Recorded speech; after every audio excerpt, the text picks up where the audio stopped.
আসসালামু আলাইকুম প্রিয় দর্শক, স্বাগত জানাচ্ছি বিডি চ্যানেল 4 রাতের সংবাদে।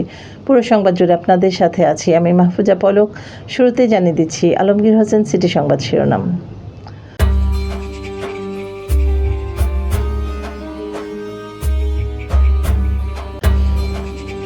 দুই কমিশনার সহ দুদক চেয়ারম্যানের পদত্যাগ। কিশোরগঞ্জে প্রভাষকের স্ত্রীর মরদেহ উদ্ধার, জিজ্ঞাসাবাদে স্বামী। জলবায়ু স্মার্ট কৃষি উৎপাদন এবং উত্তম কৃষি চর্চার উপর সক্ষমতা বৃদ্ধি প্রশিক্ষণ। জোভান পায়েলের ঈদের নাটক হ্যাপি ডিভোর্স। হঠাৎ মক্কা মদিনা থেকে সরানো হচ্ছে ইরানি ও ওমরাহ যাত্রীদের। চীনের বিপক্ষে লড়াই করে হারল বাংলাদেশ। এবার সিটিলে বিস্তারিত সংবাদ।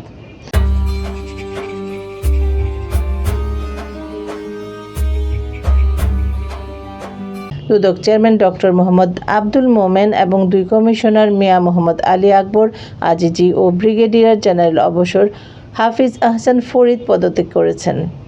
মঙ্গলবার ৩ মার্চ মন্ত্রিপরিষদ বিভাগে পদত্যাগপত্র জমা দেন তারা। পদত্যাগপত্র জমা দিয়ে বের হয়ে যাওয়ার সময় কমিশনার মিয়া মোহাম্মদ আলী আকবর আজিজি সাংবাদিকদের বলেন, আমি পদত্যাগ করেছি, ব্যক্তিগত কারণ দেখিয়েছি, কোনো চাপের মুখে নয়, নিয়মতান্ত্রিকভাবেই পদত্যাগ করেছি। নতুন পর্ষদ গঠিত হবে, তাদের জন্য শুভকামনা। এবার স্যাফরন ডিলাইট স্থানীয় সংবাদ।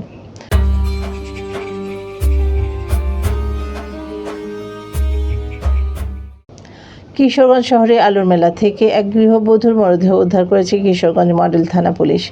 সোমবার ২ মার্চ গভীর রাতে ওই নারীর মরদেহ উদ্ধার করা হয়। পুলিশ বলছে তিনি আত্মহত্যা করে থাকতে পারেন। ওই গৃহবধূর নাম উম্মে সিজিল ইফতি।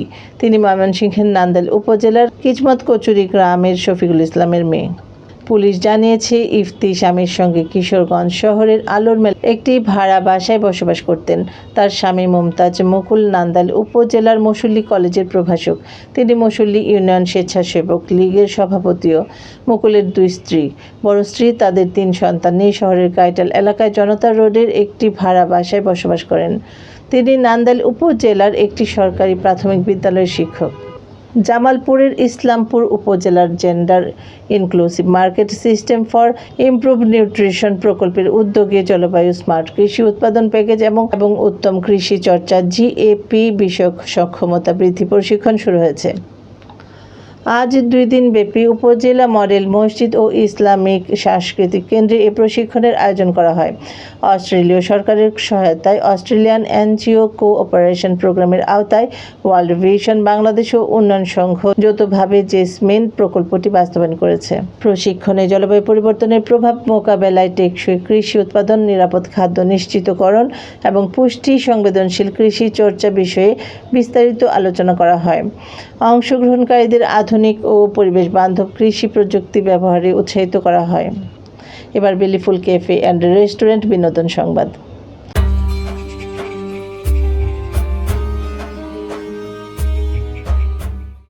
এক দম্পতির সন্তান ধারণের গল্প নিয়ে রোজার ঈদের জন্য বানানো হয়েছে নাটক হ্যাপি ডিভোর্স। একগুচ্ছ অভিনয় শিল্পী নিয়ে নাটকটি নির্মাণ করেছেন তৌফু খান। নাটকটি লিখেছেন টিউন তেহরিন। নাটকের বিভিন্ন চরিত্রে অভিনয় করেছেন ফারহান আহমেদ জোভান, কেয়া পায়েল, সুব্রত শামীমা নাজনীন, রোজি সিদ্দিকী, সমাপ্তি মাসুক ও তাহমিনা সুলতানা মৌ। নির্মাতা তপু জানিয়েছেন, সম্প্রতি শেষ হয়েছে নাটকটির দৃশ্য ধারণ। ঈদ উপলক্ষে ইউটিউব চ্যানেলে প্রচার হবে হ্যাপি ডিভোর্স। এবার জীবনদীপ হেলথ সেন্টার আন্তর্জাতিক খবর।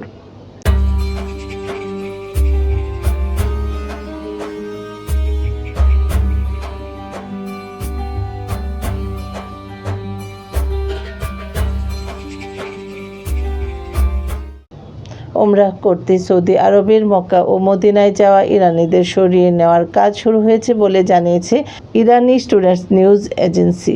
বিবিসি আরাবিকের একটি খবরে বলা হয়েছে, রিয়াদে নিযুক্ত ইরানের রাষ্ট্রদূতের বরাত দিয়ে এই তথ্য জানিয়েছে সংবাদ মাধ্যমটি। সংস্থাটি ব্যাখ্যা করেছে, সোমবার স্বাভাবিকভাবেই সৌদি ইরাক সমাপ্ত দিয়ে তাদের যাত্রা শুরু হয়েছিল। এরপর ইরানে প্রবেশ করেন তারা।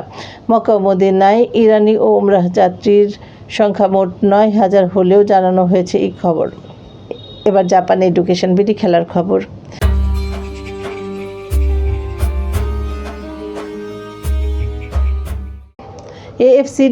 এএফসি নারী এশিয়ান কাপের ডিফেন্ডিং চ্যাম্পিয়ন চীন। অন্যদিকে এবারের মতো এশিয়ান কাপে খেলতে গেছে বাংলাদেশ। প্রস্তুতি, শারীরিক সক্ষমতায় চীনের চেয়ে যোজন পিছিয়ে বাংলাদেশের মেয়েরা, ফলে হার অনেকটাই অনুমিত ছিল। এশিয়ান কাপে হার দিয়ে অভিষেক হলো বাংলার বাঘিনীদের, কিন্তু হারলেও ডিফেন্ডিং চ্যাম্পিয়নদের বিপক্ষে লড়াই করে প্রশংসা কুড়িয়েছেন ঋতুপর্ণা মারিয়ারা। দর্শক, সংবাদ শেষ করার আগে ম্যাপল ইন্টারন্যাশনাল স্কুল শিরোনামগুলো আরও একবার।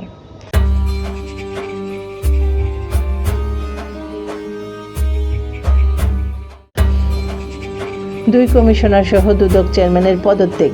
কিশোরগঞ্জে প্রভাষকের স্ত্রীর মরদেহ উদ্ধার, জিজ্ঞাসাবাদে স্বামী। জলবায়ু স্মার্ট কৃষি উৎপাদন এবং উত্তম কৃষি চর্চার উপর সক্ষমতা বৃদ্ধি প্রশিক্ষণ। জোভান পায়েলের ঈদের নাটক হ্যাপি ডিভোর্স। হঠাৎ মক্কা মদিনা থেকে সরানো হচ্ছে ইরানি ও ওমরাহ যাত্রীদের। চীনের বিপক্ষে লড়াই করে হারল বাংলাদেশ। প্রিয় দর্শক, এই ছিল বিটি চ্যানেল 4 রাতের সংবাদ। সকলকে পরবর্তী সংবাদ দেখার আমন্ত্রণ জানিয়ে এখানে বিদায় নিচ্ছি। আপনারা ভালো থাকুন, সুস্থ থাকুন। নিত্য নতুন খবর পেতে বিটি চ্যানেল 4 এর ফেসবুক পেজ ও ইউটিউব চ্যানেলের সঙ্গে থাকুন। শুভরাত্রি। আল্লাহ হাফেজ।